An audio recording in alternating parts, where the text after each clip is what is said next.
Your C drive almost full because of downloads? In this video, I'll show you how to change the default download location so everything goes directly to another drive like D or E. This is one of the easiest ways to save space and keep your system running smoothly. Let's dive in.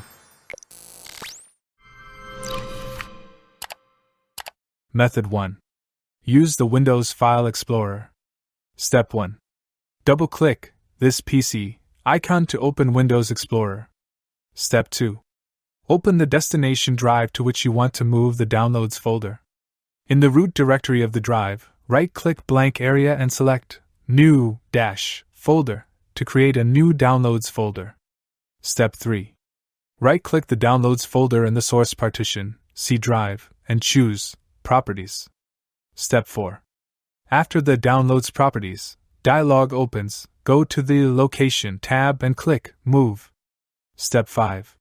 When the Select a Destination dialog opens, navigate to the destination drive, select the Downloads folder you created in the Step 2, and then click Select Folder.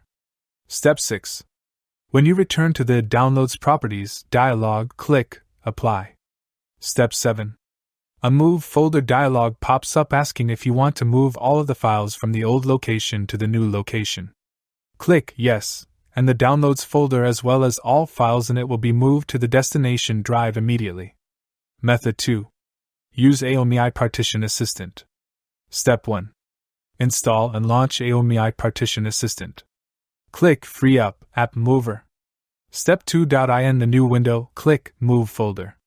Step 3. Then add the download folder you want to move to another drive. Step 4. Select another drive as the destination path. At last, click on Move to start moving Downloads folder to D drive. You can choose an external drive if you want to move Downloads folder to external hard drive.